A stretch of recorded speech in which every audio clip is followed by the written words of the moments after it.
कुछ ही दिन पहले की बात है, आपने भी सुना होगा कि बांग्लादेश का जो जीडीपी पर कैपिटा इनकम है वो इंडिया से आगे चला गया था। न्यूज़ ये भी आई थी कि बांग्लादेश अब एक एक्सपोर्ट हब बन चुका है और परसेंटेज वाइज वहाँ पर विमेन लेबर वर्कफोर्स काफ़ी तेज़ी से बढ़ गया है और वो कंपेरेटिवली इंडिया से बेटर भी था। इन सारी रिपोर्ट्स को आपने कहीं ना कहीं लिंक्डइन या बाकी सोशल मीडिया प्लेटफॉर्म्स पर पिछले 1-2 सालों में देखा होगा। इतना ही नहीं, बांग्लादेश ने रिसेंटली श्रीलंका, जो कि फाइनेंशियल क्राइसिस में पूरी तरह फंस चुका है, उसे भी करेंसी स्वैप के जरिए मदद की थी। लेकिन बांग्लादेश को क्या पता था कि अगला नंबर उनका है। तो कहानी ने यूटर्न तब लिया जब एक दिन अचानक रातों रात बांग्लादेश में पेट्रोल के प्राइसेस 50% से और डीजल के प्राइसेस 42% से बढ़ गए। जब एक कंट्री जो पिछले कई सालों से फाइनेंशियली और हर एक एंगल से स्ट्रांग बनती जा रही थी, वो अचानक जब इस तरह की प्रॉब्लम फेस करती है तो सब लोगों को शॉक तो बैठ ही जाता है। तो आज बांग्लादेश में प्रॉब्लम्स कहाँ पर है? क्यों आज बांग्लादेश IMF के पास जाकर बजटरी और बैलेंस ऑफ पेमेंट के सपोर्ट के लिए $4.5 बिलियन यानी लगभग 32,000 करोड़ का लोन ले रहा है? और क्यों एक्सपोर्ट हब होने के बावजूद भी आज बैलेंस ऑफ पेमेंट के लिए उन्हें काफ़ी तकलीफ सहनी पड़ रही है? देखिए, बांग्लादेश एक एक्सपोर्ट हब तो बन गया, लेकिन एक फ्लॉ के साथ। आज के इस वीडियो में हम इसी इनहेरेंट फ्लॉ की बात करेंगे जिसकी वजह से ये आफत बांग्लादेश पर आ चुकी है और इसी आफत की वजह से एक इकोनॉमिक क्राइसिस यहाँ पर ट्रिगर हो गया है। नमस्कार, मैं प्रसाद आपका आज के इस वीडियो में स्वागत करता हूँ।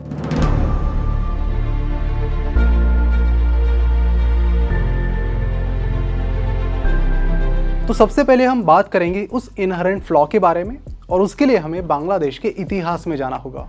तो बांग्लादेश की कहानी की शुरुआत हम उसके खुद की शुरुआत से भी पहले करते हैं। 1947 में बांग्लादेश पाकिस्तान का एक हिस्सा था और 1971 तक वो ईस्ट पाकिस्तान के नाम से जाना जाता था। और इस समय की प्रॉब्लम ये थी कि जितनी भी अर्निंग इस ईस्ट पाकिस्तान से होती थी उसका यूटिलाइजेशन वेस्ट पाकिस्तान के लिए किया जाने लगा, जिसके बाद सिविल वॉर हुआ और उसके बाद बांग्लादेश अलग हुआ। लेकिन इससे भी सारी प्रॉब्लम सॉल्व नहीं हुई। अब यहाँ पर बांग्लादेश की गवर्नमेंट को लगा कि अगर हम यहाँ का जो प्राइवेट सेक्टर है उसे नेशनलाइज करते हैं और सारे इंडस्ट्रियल सेक्टर को भी नेशनलाइज कर देते हैं तो शायद ये प्रॉब्लम सॉल्व हो जाएगा। और इसीलिए उन्होंने 85% जो कैपिटल एसेट्स हैं इंडस्ट्रियल सेक्टर के, उन्हें अक्वायर किया और उन्हें नेशनलाइज कर दिया, जिसके बाद प्राइवेट सेक्टर के लिए ज़्यादा स्कोप वहाँ पर नहीं रहा। लेकिन कई सारे बांग्लादेशी जो ओपन इकोनॉमी की डिमांड कर रहे थे, उन्हें ये डिसीजन सही नहीं लगी। तब के पीएम शेख मुजीबुर रहमान का कत्ल कर दिया। माना जाता है कि ये कत्ल उसी ग्रुप ने किया था जिनकी बांग्लादेश की ओपन इकोनॉमी की डिमांड थी। कुछ टाइम और रुकने के बाद बांग्लादेश की गवर्नमेंट को भी पता चला कि यहाँ पर 2 सबसे बड़े प्रॉब्लम्स हैं। पहला प्रॉब्लम ये है कि क्योंकि सारी चीज़ें, सारे सेक्टर्स नेशनलाइज कर दिए हैं, उससे एक प्रॉब्लम ये नज़र आई है कि बैंकिंग सेक्टर में जो भी लोन दिए जा रहे हैं उसमें NPA काफ़ी तेज़ी से बढ़ रहे हैं और उन NPAs को सही से क्लासीफाई भी नहीं किया जा रहा है। और इसी प्रॉब्लम के चलते वहाँ की गवर्नमेंट ने 2 बैंक्स को डीनेशनलाइज करने का फैसला किया, यानी उन्हें प्राइवेट करने का फैसला किया। साथ ही 2 और प्राइवेट बैंक शुरू करने का फैसला किया जो लेट 1980s में शुरू हुए। और इसी के साथ वहाँ की गवर्नमेंट ने दूसरे सोल्यूशन पर भी काम करना शुरू किया, जो था स्मॉल और मीडियम कंपनीज पर फोकस, क्योंकि ऐसी कंपनीज थी जो ज़्यादातर बांग्लादेशीज को एम्प्लॉयमेंट देती थी। और जब नेशनलाइजेशन की वजह से इनकी डिमांड रुक गई थी तो गवर्नमेंट ने फोकस किया कि इन्हें भी प्राइवेटाइज करते हैं और कुछ ऐसी पॉलिसीज लाते हैं जिससे प्राइवेटाइजेशन को बढ़ावा मिले। इसलिए टैक्स बेनिफिट्स दिए गए, एक्सपर्ट के लिए अपॉर्चुनिटीज़ प्रोवाइड की गई, साथ ही फॉरेन इनफ्लो यानी फॉरेन इन्वेस्टमेंट के लिए भी कई सारी पॉलिसीज लाई गई, जिससे ना कि सिर्फ बाहर का पैसा बांग्लादेश में आया बल्कि वहाँ के जो इंडस्ट्रियलिस्ट हैं उन्हें भी अपॉर्चुनिटी मिली अलग अलग सेक्टर्स में एंटर करने की। अब इन्हीं सारी पॉलिसीज़ के चलते वहाँ पर डेवलपमेंट होना शुरू हो गई। लोग बैंक में तेज़ी से पैसा डालना शुरू किया, लोग लोन भी ले रहे थे। इतना ही नहीं, वहाँ पर GDP पर कैपिटा बढ़ने लगा, मनी टू GDP रेशो और बाकी कई सारे फैक्टर्स काफ़ी तेज़ी से बढ़ने लगे। अब सुनकर ऐसा लगता है कि सारी चीज़ें तो पॉजिटिव डायरेक्शन में जा रही हैं, फिर प्रॉब्लम कहाँ पर आई? तो प्रॉब्लम देखिए यहाँ पर आई है। देखिए, यहाँ पर प्रॉब्लम पॉलिसी में नहीं बल्कि पॉलिसी के एग्जीक्यूशन में हुआ। जबकि पॉलिसी सारे सेक्टर्स के लिए बनाई गई, लेकिन एक ही सेक्टर यहाँ पर सबसे बड़ा बन गया और वो सेक्टर था गारमेंट सेक्टर। आपको बता दूं कि आज बांग्लादेश से जितनी भी चीज़ें एक्सपोर्ट होती है उसमें से 80% चीज़ें सिर्फ गारमेंट्स हैं।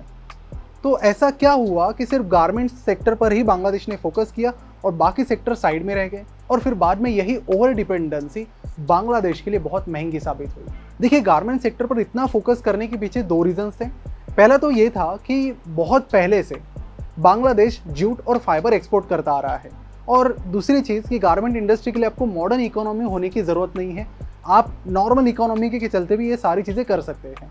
देखो, चीप लेबर फोर्स वहाँ पर ऑलरेडी था, जूट थी, फाइबर था, तो ज़्यादा कुछ चीज़ों की ज़रूरत नहीं थी, तो उन्होंने वहाँ पर गारमेंट इंडस्ट्री सेट करके वहाँ पर अच्छा खासा पैसा कमाना शुरू किया। जो दूसरा रीज़न था इस इंडस्ट्री को बहुत बड़ा बनने के पीछे, वो थे तब के यूएस के प्रेसिडेंट मिस्टर रिचर्ड निक्सन। देखिए बात ऐसी कि 1970s में यूरोप और यूएस में आने वाले ज़्यादातर गारमेंट्स कुछ सिलेक्टेड कंट्रीज से आते थे, और क्योंकि यहाँ पर कुछ ही सिलेक्टेड कंट्रीज पर डिपेंडेंसी थी, इसलिए प्रॉब्लम्स भी चलते रहते थे। और इसीलिए रिचर्ड निक्सन ने इस पर एक सोल्यूशन बनाया, और इस सोल्यूशन का नाम था मल्टी फाइबर अरेंजमेंट, जिसे MFA के नाम से भी जानते हैं। ये एग्रीमेंट ऐसा था कि यहाँ पर अलग अलग कंट्रीज़ के लिए एक स्पेसिफिक कोटा दिया गया था, और जैसे ही उनका कोटा फुल हो जाएगा वो उसके बाद एक्सपोर्ट नहीं करेंगे। यहाँ पर जो रूल्स बताए गए थे MFA में काफ़ी डिटेल थे, जैसे कि चाइना सिर्फ टी-शर्ट एक्सपोर्ट करेगा, उसके अलावा कुछ भी एक्सपोर्ट नहीं करेगा। श्रीलंका US को सिर्फ ब्राज एक्सपोर्ट करेगा, बाकी कुछ नहीं करेगा। तो इसी तरह साउथ कोरिया को भी अपना एक कोटा मिल गया था। अब साउथ कोरिया में तो उतनी बड़ी टेक्सटाइल इंडस्ट्री थी नहीं, तो उन्होंने सोचा कि क्यों ना हम बांग्लादेश में सेटअप करते हैं और वहाँ पर गारमेंट्स बनाकर उन्हें हम यूरोप और US में एक्सपोर्ट करेंगे। तो इस तरह रिचर्ड निक्सन के एक डिसीजन की वजह से बांग्लादेश में गारमेंट इंडस्ट्री बहुत तेज़ी से बढ़ने लगी।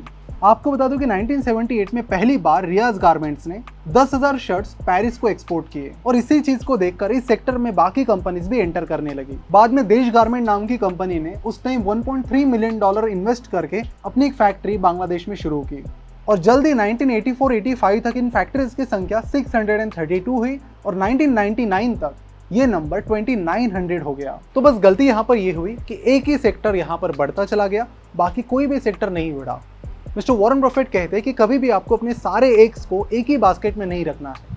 तो चाहे किसी कंट्री की इकोनॉमी हो, कोई बिजनेस हो या फिर इन्वेस्टमेंट हो, आपको डाइवर्सिफाई करना होता है। अगर आप ओवर डिपेंडेंसी दिखाते तो प्रॉब्लम सूनर और लेटर फेस करनी ही पड़ती है। अगर हम सेम चीज़ को इंडिया से कंपेयर करते तो हम सबको पता है कि इंडिया का जो IT एक्सपोर्ट है वो दुनिया में सबसे ज़्यादा है, लेकिन इसके बावजूद भी इंडिया में काफ़ी सारे अलग अलग सेक्टर्स है जो इक्वली डेवलप्ड है, जैसे कि ऑटोमोबाइल सेक्टर है, बैंकिंग सेक्टर है। अब बैंकिंग सेक्टर में वहाँ पर जो शुरुआत में डिसीजंस ली गई कंप्लीटली नेशनलाइज करने की, उसकी वजह से लोगों का ट्रस्ट नहीं था। लेकिन इंडिया की अगर हम बात करें तो इंडिया के लोग ट्रस्ट करते हैं बैंक्स में, वहाँ पे पैसा भी डालते हैं, और काफ़ी सारे लोग वहाँ से पैसा लोन के तौर पर लेते भी हैं, और वहाँ पर एक हेल्दी ग्रोथ काफ़ी सालों से चल रही है। और हमारे आज के इस वीडियो के प्रायोजक भी इसी सेक्टर से है। तो अगर आपको अपना सेविंग अकाउंट खोलना और अच्छे इंटरेस्ट रेट कमाने हैं तो इंडसइंड बैंक एक बहुत अच्छा ऑप्शन है। यहाँ पर आपको सेविंग अकाउंट पर 4.5% तक का इंटरेस्ट मिलता है, और FD पर इंडिविजुअल्स को 6.75% तक, और जो बुजुर्ग हैं उनको 7.5% तक इंटरेस्ट मिलता है। इतना ही नहीं, यहाँ पर कई सारे अलग अलग ऑफर्स आपको मिलती हैं, चाहे बिग बास्केट हो या स्विगी, अप टू 20% ऑफ आपको मिलता है। अमेजन पर 5% तक का कैशबैक आपको मिलता है, और ऐसी कई सारी ऑफर्स इंडसइंड बैंक आपको एक्टिवली प्रोवाइड करती है। इनका एक और खास फीचर है माई अकाउंट माई नंबर, यानी आप अपने चॉइस का अकाउंट नंबर यहाँ पर रख सकते हैं। बस सिंपली आधार कार्ड और पैन कार्ड की मदद से 4 सिंपल स्टेप्स को फॉलो करके आप इंडसइंड बैंक में अपना सेविंग अकाउंट खोल सकते हैं, नीचे डिस्क्रिप्शन में दी गई लिंक पर क्लिक करके। अब यहाँ पर बांग्लादेश सिर्फ एक सेक्टर पर फोकस करके नहीं रुकी, यहाँ पर ओवर डिपेंडेंसी बायर के मामले में भी थी। जितना भी गारमेंट्स बांग्लादेश एक्सपोर्ट करता है उसमें से 62% गारमेंट्स सिर्फ यूरोप में जाता है। देखिए इन सारी चीज़ों से बांग्लादेश को कभी आपत्ति नहीं हुई, लेकिन जैसे ही रशिया और यूक्रेन के बीच वॉर शुरू हुआ, उसका सीधा टेंशन यूरोपियन कंट्रीज़ पर आने लगा। वहाँ पर इन्फ्लेशन बहुत तेज़ी से बढ़ने लगा, और इस इन्फ्लेशन के चलते लोगों ने वहाँ पर अपने खर्चे कम कर दिए, और इन्हीं खर्चों का इनडायरेक्ट इम्पैक्ट बांग्लादेश को आज झेलना पड़ रहा है। इस ग्राफ में आप देख सकते हो कि यूरोप, US इनकी स्पेंडिंग में पिछले कुछ महीनों में कितना ड्रास्टिक फॉल आया है। तो ये भी एक एक्सटर्नल रीज़न है बांग्लादेश के इस फाइनेंशियल क्राइसिस का। अब देखिए एक्सपोर्ट से आने वाला पैसा कम होने की वजह से फॉरेक्स रिजर्व भी धीरे धीरे कम होने लगा, और फॉरेक्स रिजर्व कम हो जाता है तो फिर क्रूड ऑयल खरीदने के लिए पैसे की दिक्कत हो जाती है। सेम चीज़ श्रीलंका के साथ भी हुई थी, और सेम चीज़ बांग्लादेश के साथ भी हुई है। लेकिन अगर आप समझ रहे हो कि सिर्फ ये रीज़न है बांग्लादेश की इकोनॉमिक क्राइसिस का, तो ऐसा भी नहीं है। इसके अलावा एक और रीज़न है जो मैं आपको एक ग्राफ की मदद से समझाता हूँ। मेरे हिसाब से जो बहुत डेवलप कंट्रीज़ होती है और जो बहुत अनडेवलप कंट्रीज़ होती है, उसमें अगर एक सबसे बड़ा फ़र्क होता है तो वो है करप्शन का। अगर हम करप्शन परसेप्शन इंडेक्स की बात करते हैं तो उसमें बांग्लादेश की रैंकिंग है 147 180 कंट्रीज़ में से, यानी बांग्लादेश की रैंकिंग यहाँ पर बहुत ख़राब है। इस रैंकिंग में पाकिस्तान की वो बहुत नज़दीक है। पिछले कुछ सालों में बांग्लादेश में कई सारे बड़े बड़े इंफ्रास्ट्रक्चरल प्रोजेक्ट्स किए गए, इनकी वैल्यू जो थी कई सारे बिलियंस एंड बिलियंस डॉलर में की गई। लेकिन एक शॉकिंग फैक्ट ये निकल कर आया कि वर्ल्ड बैंक ने 2017 में एक रिपोर्ट निकाली जिसमें उन्होंने बताया कि बांग्लादेश में जो रोड कंस्ट्रक्शन की कॉस्ट है वो दुनिया में सबसे ज़्यादा महंगी है, क्योंकि यहाँ पर पूरी प्रोसेस में काफ़ी ज़्यादा करप्शन होता है और इस करप्शन की वजह से उस रास्ते की कॉस्ट काफ़ी ज़्यादा बढ़ जाती है। इतना ही नहीं, यहाँ की बैंक्स के साथ भी वही हो रहा है। यहाँ पर बहुत बड़े बड़े स्कैम्स हो रहे हैं। नॉन परफॉर्मिंग एसेट्स बैंक्स के बहुत तेज़ी से बढ़ रहे हैं। अभी 2019 में यहाँ पर जो टोटल डिफॉल्टेड लोन थे उनकी वैल्यू 80,000 करोड़ से भी ज़्यादा थी। और IMF का कहना है कि ये ट्रू फिगर नहीं है, ट्रू फिगर इससे भी डबल है। तो कंक्लूजन में हम ये कह सकते हैं कि यहाँ पर एक ही सेक्टर पर ओवर डिपेंडेंसी, एक ही पर्टिकुलर बायर पर ओवर डिपेंडेंसी और उसके बाद उसको साथ दिया है करप्शन ने, और इसका जो मिक्सचर हुआ है उसी के चलते पूरा एक क्राइसिस बांग्लादेश को अभी फेस करना पड़ रहा है। देखिए, आप किसी भी छोटी कंट्री को इंडिया से कंपेयर नहीं कर सकते, बिकॉज इंडिया की साइज़ बहुत बड़ी है। यहाँ पे 140 करोड़ जनता रहती है, जबकि बाकी कई सारी जो छोटी छोटी कंट्रीज़ है वहाँ पर रहने वाले लोगों की संख्या बहुत कम है। और इसलिए कई बार होता है कि छोटी छोटी कंट्रीज़ का पर कैपिटा इनकम इंडिया से आगे भी चला जाता है, लेकिन उसका ये मतलब नहीं है कि वो कंट्री बहुत स्ट्रांग है। कंट्री की स्ट्रेंथ कई सारे फैक्टर्स पर डिपेंड करती है। वही अगर हम इस करप्शन परसेप्शन इंडेक्स की बात करें तो इसमें इंडिया की जो रैंक है, इंडिया फिलहाल एकदम बीच में है, 85th रैंक पे। यहाँ पर बांग्लादेश को तो काफ़ी इंप्रूव करना ही करना होगा, लेकिन इंडिया को भी यहाँ पर इंप्रूव करने के लिए काफ़ी अच्छा खासा स्कोप है। अब यहाँ पर बांग्लादेश को तो एक्सटर्नल हेल्प लेनी ही पड़ेगी, लेकिन अगर वो लोन इंटरनेशनल मॉनेटरी फंड से लेते हैं, दैट इज़ IMF से लेते हैं तो ठीक है, इंडिया वगैरह से लेते तो ठीक है, लेकिन गलती से अगर वो चाइना से लेते हैं तो उनकी हालत भी श्रीलंका और पाकिस्तान जैसी होने में टाइम नहीं लगेगा। तो मिलते हैं अगले एपिसोड में। इसी तरह के वीडियोस मिस ना करने के लिए ज़रूर कन्वे को सब्सक्राइब करें और जाते जाते इंडसइंड बैंक के सेविंग अकाउंट को भी ज़रूर चेकआउट करें, लिंक नीचे दी गई है।